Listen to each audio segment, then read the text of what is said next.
ہمارے حضرت کے پاس ایک شخص آیا, اس نے کہا, وہ پٹھان تھے, ہمارے حضرت سے بیعت ہوئے, انہوں نے کہا کہ مجھے اپنی بیوی پہ چھوٹی چھوٹی باتوں پہ غصہ آتا ہے تو میں اس کو مارتا ہوں, بعد میں مجھے ندامت ہوتی ہے کہ یہ کیا ہو رہا ہے. بولو بھائی, غلط ہو رہا ہے.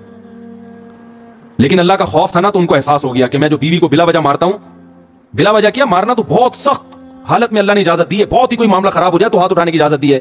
ہمارے نبی صلی اللہ علیہ وسلم نے پوری زندگی اپنی کسی زوجہ پر ہاتھ, بولو بھائی, نہیں اٹھا. یہ نبی کے اخلاق تھے. ہمارے ہاں بعض لوگوں میں رواج ہے جانوروں کی طرح کوٹتے ہیں, پیٹتے ہیں, تمیز سے بات ہی نہیں کرتے.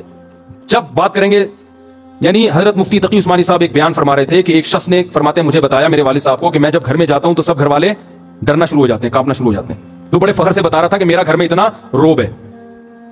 فرمایا کہ یہ قابل تعریف نہیں ہے. ہم نبی کو اگر فالو کرنا ہے, نبی کی اتباع کرنی ہے, تو صحیح حدیث ہے, حضرت عائشہ رضی اللہ تعالی عنہا فرماتی ہیں کہ آپ صلی اللہ علیہ وسلم جب گھر میں داخل ہوتے تھے تو مسکراتے ہوئے چہرے کے ساتھ داخل ہوتے تھے.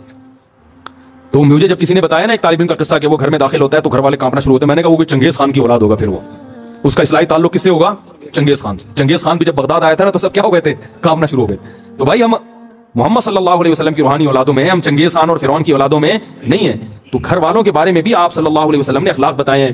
ہمارے ہاں جو طاقتور مرد ہوتا ہے وہ عورت کے حقوق پی جاتا ہے, وہ شریعت صرف عورت کے بارے میں جانتا ہے, اپنے بارے میں شریعت نہیں جانتا. کہ میں جو اتنا غصہ کر رہا ہوں بیوی کے اوپر, بلا وجہ بات بات پہ سختی کر رہا ہوں, کھانا تھوڑا دیر سے پک گیا تو اس کو مارنا شروع کر دیا, ڈانٹنا شروع کر دیا, تانے دینا شروع کر دیے, اس کے بارے میں بھی قیامت کے دن مجھ سے سوال ہوگا. ایک میں واقعہ سناتا ہوں پھر اپنی بات کو ختم کرتا ہوں. دیکھو, ایک صحابی نے اپنی ایک باندی تھی, عبداللہ ابن رواحہ رضی اللہ تعالیٰ عنہ, بڑے مجاہد صحابی تھے. عبداللہ ابن رواحہ بڑے مجاہد صحابی تھے.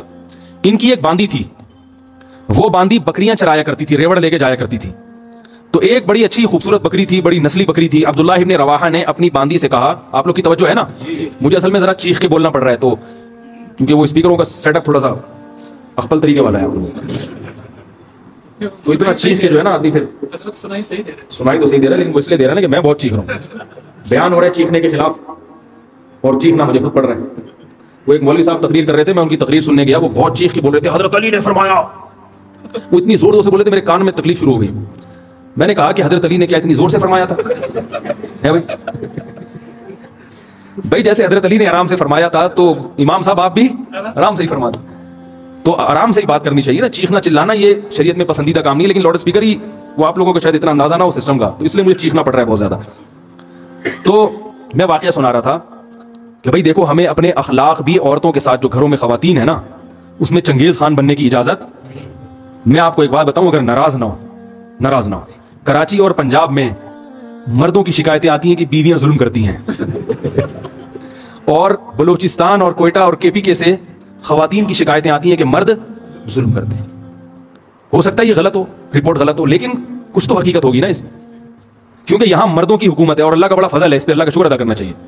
لیکن مرد کے جہاں روب ہوگا تو مرد اس روب سے ناجائز فائدہ اٹھانا شروع کر دیتا, ناجائز فائدہ اٹھانا شروع.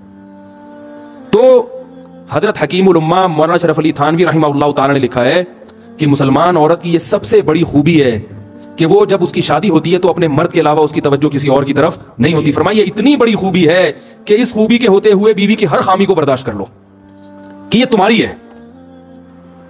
جن لوگوں نے باہر ملکوں میں سفر کیا ہے نا, وہ یہ جانتے ہیں کہ وہاں عورت میں ہر خوبی ہے, مگر اس کے بارے میں یہ بھروسہ نہیں ہوتا کہ یہ صرف میری ہے یا میرے علاوہ اس کی کسی اور کی طرف بھی رغبت ہے. یہ بہت بڑا عیب ہے. تو مسلمان عورت میں اب تک الحمدللہ خیر غالب ہے, وفا کرتی ہے اپنے شوہر کے ساتھ, شوہر کو فالج ہو جائے علاج کرے گی اس کا, بھاگے گی نہیں وہاں سے. باقی آپ ذرا جائیں نا دنیا میں سفر کریں تو میاں جب تک کما رہا ہے, صحت اچھی ہے تو میاں ہے, ذرا سا مسئلہ خراب ہوا عدالت سے طلاق لی اور کسی اور سے شادی کر لی.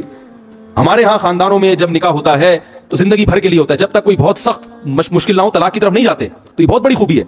تو کے پی کے سے اور بلوچستان سے جو شکایتیں آتی ہیں اس میں مردوں کی سختی کی شکایتیں آتی ہیں کہ مرد عورتوں پہ بولو بھائی ہاتھ اٹھاتے ہیں, چھوٹی چھوٹی باتوں پہ مارتے ہیں, تانے دیتے ہیں. آپ لوگ کے علاوہ کی بات کر رہا ہوں, آپ لوگ ناراض نہ ہو, آپ لوگ کے علاوہ جتنے مرد ہیں جو میرا بیان نہیں سن رہے ان کی بات کر رہا ہوں کہ وہ بیویوں کو مارتے پیٹتے بھی ہیں, بلا وجہ چھوٹی چھوٹی باتوں پہ ڈانٹتے بھی ہیں, اور معذرت کے ساتھ اس میں دیندار اور بے دین سب برابر ہیں. وہ سمجھتے ہیں ہماری غیرت, ہم نے بیوی کو جو ہے نا دبا کے رکھا ہوا ہے, صحیح ہے نا, جب چاہے تھپڑ مار دیں کچھ نہیں کر سکتی. یہ غیرت نہیں ہے, یہ بد اخلاقی ہے. سب سے زیادہ روب محمد صلی اللہ علیہ وسلم کا تھا گھر میں, اور سب سے بڑا حق کس کا تھا؟ محمد صلی اللہ علیہ وسلم کا. لیکن پوری زندگی آپ نے کسی زوجہ پہ ہاتھ نہیں اٹھایا. آپ کہیں گے کہ بھئی ان کی بیویاں اتنی فرما بردار تھیں, جو کہو